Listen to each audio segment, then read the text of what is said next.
Halo guys, sudah lama kita tidak bertatap muka ya, karena pandemi COVID-19 ini.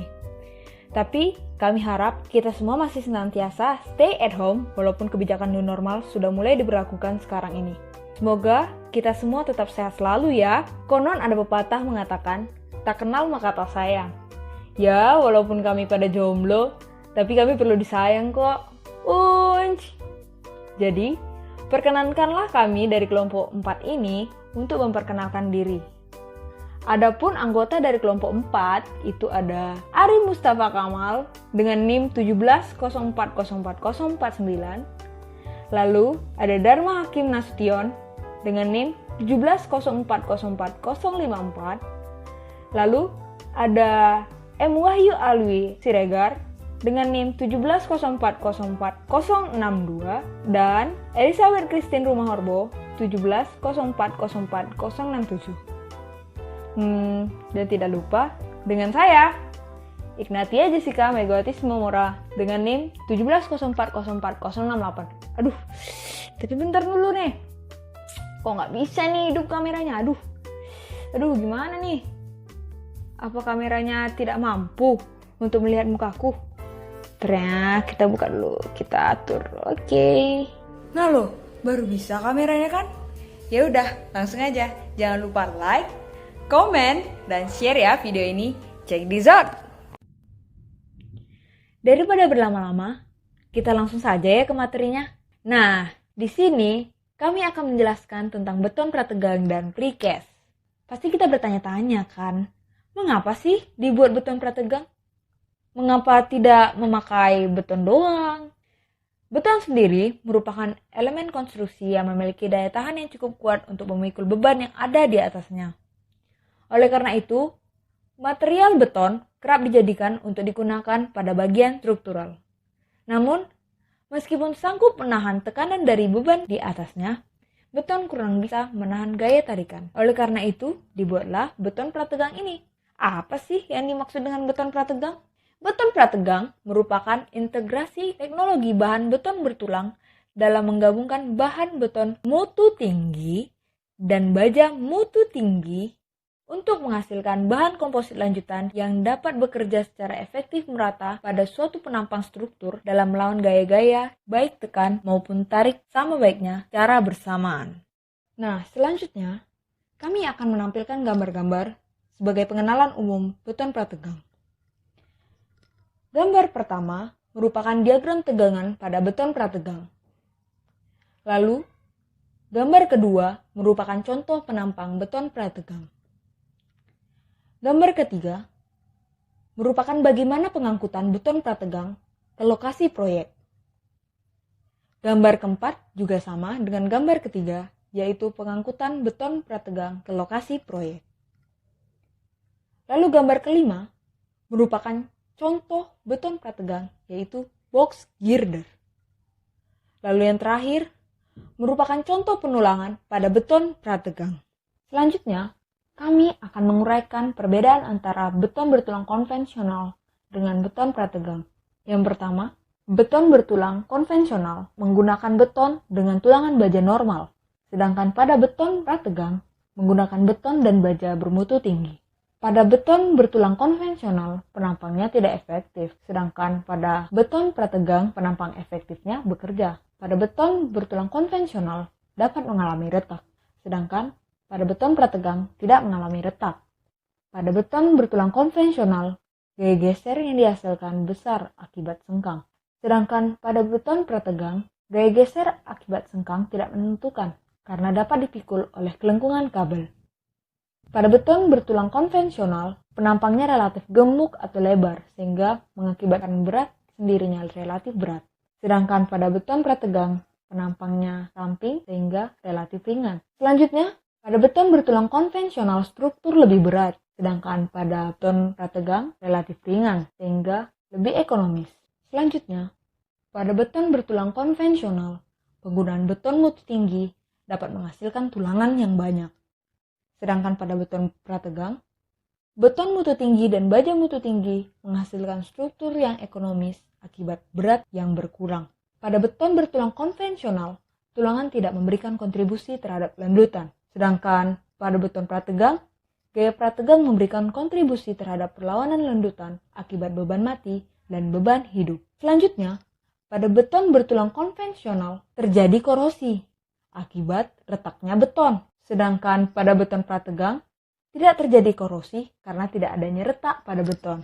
Pada beton bertulang konvensional, beban repetisi tidak mempengaruhi tulangan pada umur struktur. Sedangkan pada beton prategang, beban repetisi mempengaruhi tulangan prategang dan umur struktur. Selanjutnya, pada beton bertulang konvensional, proses produksi yang digunakan masih konvensional, lebih murah, gunakan alat serta pekerja lebih sedikit, dan supervisi yang konvensional. Sedangkan pada beton prategang, proses produksi menggunakan metode khusus atau lebih rumit, lebih mahal, menggunakan alat dan skill pekerja khusus, supervisi yang ketat, serta tingkat ketelitian yang tinggi. Yang terakhir, yang menjadi perbedaan antara beton bertulang konvensional dengan beton prategang adalah keruntuhan struktur tanpa peringatan. Sedangkan pada beton prategang, keruntuhan struktur sebelum batas runtuh dapat terdeteksi. Selanjutnya, kami akan menguraikan tentang latar belakang beton prategang. Secara aplikatif, penggunaan prinsip kerja prategang telah digunakan berabad-abad pada tali atau pita logam untuk membuat tong. Pada tahun 1886, P.H. Jackson dari San Francisco, California mendapatkan hak paten untuk karya berupa batang baja sebagai pengikat pada batu buatan dan beton. Pada tahun 1888, C.E.W. Dohring dari Jerman mendapatkan hak paten untuk beton yang diperkuat dengan logam yang telah ditarik sebelum dibebani. Pada tahun 1928, ada E. Freycinet dari Prancis menggunakan baja mutu tinggi sebagai kabel prategang dan baja diangkurkan pada beton tanpa penggunaan angkur sebagai pengunci. Pada tahun 1939, E. Freycinet dari Prancis menggunakan angkur sebagai pengunci kabel baja prategang. Lalu, pada tahun 1950 sampai 1980, penggunaan sistem prategang pada konstruksi beton mulai umum dan distandarkan untuk bangunan jembatan, gedung, dan bangunan sipil lainnya, dan sebagai pionir pengembangan konstruksi bentang panjang. Selanjutnya, kami akan menguraikan kelebihan beton prategang jika dibandingkan dengan beton konvensional. Adapun kelebihan beton prategang antara lain, yang pertama, beton prategang memiliki resiko mengalami retak terbuka di daerah tarik yang sangat minim. Hal ini membuat konstruksinya jauh lebih tahan terhadap korosi. Yang kedua, karena pada beton prategang dipergunakan material yang bermutu tinggi, baik beton dan baja prategang, maka volume material yang dipergunakan lebih kecil bila dibandingkan dengan beton bertulang biasa untuk beban yang sama. Menurut pengalaman, dengan meningkatkan mutu beton 2 kali lipat, akan menghemat biaya sekitar 30%. Yang ketiga, karakteristik beton prategang yaitu kedap air. Jenis beton ini sangat bagus digunakan untuk pelaksanaan proyek pembangunan yang lokasinya dekat dengan perairan. Yang keempat, lendutan akhir setelah beban rencana bekerja pada beton prategang lebih kecil daripada beton bertulang. Penyebabnya yaitu terbentuknya lawan lendut akibat gaya prategang sebelum beban berencana bekerja. Yang kelima, beton prategang mempunyai efisiensi yang tinggi. Dimensi penampang strukturnya akan lebih kecil dan langsing karena seluruh luas penampangnya dipergunakan secara efektif sehingga secara estetika akan lebih baik. Untuk bentangan-bentangan yang besar seperti jembatan, di mana pengaruh berat sendiri sangat besar, maka penggunaan beton prategang akan sangat menguntungkan karena lebih ringan dan dapat menghemat pondasinya. Yang keenam, bangunan yang dibuat menggunakan beton prategang mempunyai ketahanan terhadap geser dan ketahanan terhadap puntir yang meningkat. Yang ketujuh, jumlah besi dan baja yang dipakai untuk produksi beton prategang lebih sedikit. Hal ini berbanding lurus dengan anggaran yang diperlukan untuk membelinya. Yang kedelapan, beton prategang akan semakin lebih menguntungkan apabila dibuat dalam jumlah yang besar sekaligus. Yang kesembilan, beton prategang hampir tidak membutuhkan biaya khusus untuk pemeliharaan. Beton ini juga mempunyai daya tahan yang lebih baik. Yang kesepuluh, kita bisa menggunakan balok yang ukuran bentangnya lebih panjang memakai konsep beton prategang. Balok ini sangat dibutuhkan untuk membuat bangunan bentang lebar. Yang ke-11, waktu pelaksanaan pembangunan konstruksi pun bisa dipercepat dengan pemakaian beton prategang sebagai material utamanya. Yang ke-12, beton prategang mampu mengakomodir kemungkinan susut dan rangka dengan sangat baik. Yang ke-13, gaya pratekan yang dimiliki oleh beton prategang dapat mengurangi kecenderungan terjadinya retak-retak miring. Yang ke-14, beton prategang dapat meminimalisir kemungkinan terjadinya lendutan karena bahan materialnya memiliki kualitas yang tinggi. Penampangnya bisa berfungsi secara penuh. Yang terakhir, pemakaian tendon yang melengkung pada beton prategang dapat bertindak sebagai kekuatan yang membantu untuk memikul geser yang lebih konsisten daripada beton konvensional. Selain memiliki kelebihan, beton prategang pastinya memiliki kekurangan. Adapun beberapa kekurangan beton prategang meliputi: yang pertama, harga satuan material untuk membuat beton prategang lebih mahal daripada beton konvensional. Penyebabnya tidak lain karena mutu material tersebut jauh lebih baik. Yang kedua, dibutuhkan proses pengerjaan yang lebih rumit untuk membuat beton prategang. Begitu pula dengan proses perhitungannya pun membutuhkan ketelitian yang sangat tinggi. Yang ketiga, beton prategang memerlukan pengangkeran ujung serta plat landas sebagai salah satu elemen yang menyusun konstruksinya. Yang keempat, pengontrolan di setiap tahap pelaksanaan pembangunan menggunakan prategang membutuhkan pengawasan yang sangat ketat, baik dari segi material, peralatan, maupun tenaga kerjanya.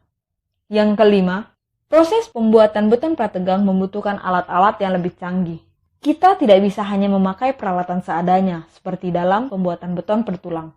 Yang keenam, karena pembuatan beton prategang harus dilakukan oleh pekerja yang mempunyai keahlian yang memadai, maka anggaran untuk upah pekerja juga menjadi lebih tinggi.